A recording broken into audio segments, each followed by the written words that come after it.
Halo, jumpa lagi di channel Saham Online. Pada kesempatan kali ini kita akan membahas tentang Price to Earning Ratio.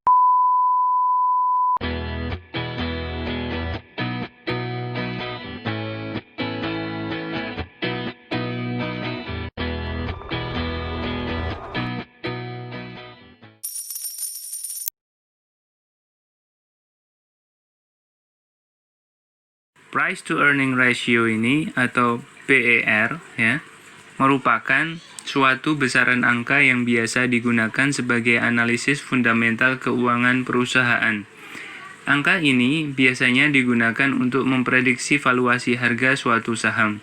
Apabila dirumuskan secara matematis, PER dapat diformulasikan sebagai harga saham dibagi earning per share atau EPS. Sehingga untuk setiap lembar saham, PER mengindikasikan bahwa harga saham saat ini setara dengan berapa kali pendapatan bersih selama 1 tahun. Contohnya, PER 10 kali itu memiliki artian bahwa harga saham saat ini sama dengan 10 kali pendapatan bersih perusahaan selama 1 tahun atau sama dengan pendapatan bersih selama 10 tahun. Dapat diartikan pula bahwa PER merupakan variabel yang menggambarkan psikologis pasar, yaitu berupa ekspektasi serta persepsi pasar terhadap suatu saham. Hal ini dapat kita lihat saat suatu saham harganya justru turun saat laba perusahaan cenderung naik, atau sebaliknya. Bukankah idealnya jika laba perusahaan naik, harga sahamnya juga akan naik? Ada kalanya kita juga melihat dua perusahaan dengan kinerja keuangan hampir sama, namun kinerja harga sahamnya bertolak belakang. Disinilah faktor psikologis tersebut berperan, dan itulah yang disebut dengan PER. Sejalan dengan pengertian yang sudah dijelaskan, dalam bukunya yang berjudul Main Saham Pakai Kiat, Benny Sinaga mengindikasikan nilai PER berdasarkan tingkat pasar ya. Seperti yang Anda lihat di tabel di layar, range PER 7-9 itu artinya investor merasa cemas terhadap prospek ekonomi. Sedangkan range PER 10-14, investor dihadapkan pada perasaan cemas namun juga yakin terhadap prospek ekonomi. Sedangkan range PER 15-18, investor memandang masa depan perekonomian dengan penuh keyakinan. Maka semakin tinggi nilai PER dari suatu perusahaan, semakin optimis pula pasar memandang prospek masa depan perekonomian. Dan sebaliknya, semakin rendah nilai PER, maka pasar semakin merasa cemas dan pesimis mengenai masa depan perekonomian. Price to earning ratio atau PER ini dihitung dengan cara membagikan nilai pasar per saham dengan laba per lembar saham. Data nilai pasar per saham dapat diambil dari pasar saham atau bursa efek, sedangkan earning per share dapat dihitung dengan cara membagikan laba bersih terhadap jumlah saham yang beredar di pasar. Formulanya adalah price to earning ratio atau PER sama dengan harga saham per laba per saham.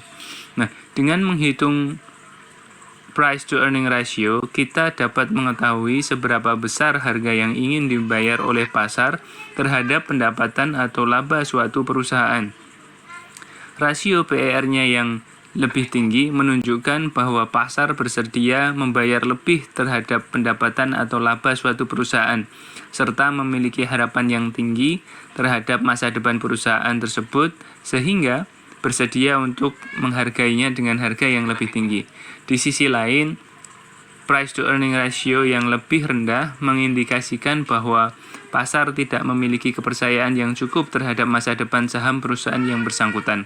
Penilaian rasio PER juga bervariasi tergantung pada industri yang dijalankannya. Setiap industri memiliki penilaian yang berbeda terhadap rasio PER ini.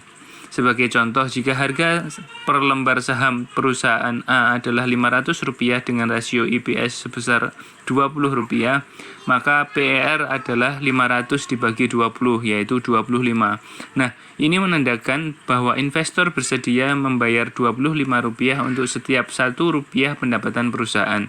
Bagi perusahaan yang mengalami kerugian atau pendapatan yang bernilai negatif, rasio PER ini biasanya dinyatakan dengan tidak ada, atau biasanya ditulis NA atau not applicable.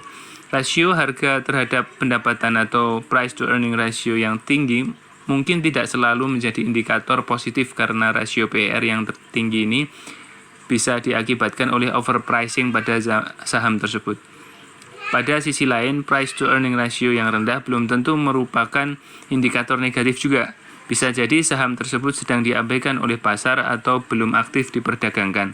Oleh karena itu, price to earning ratio ini harus digunakan dengan hati-hati. Keputusan investasi tidak boleh hanya didasarkan pada rasio PER ini saja. Para investor harus mempertimbangkan rasio-rasio lain untuk mengambil keputusan apakah membeli atau tidak membeli saham-saham tersebut. Saya rasa cukup sekian, sampai jumpa di pertemuan berikutnya.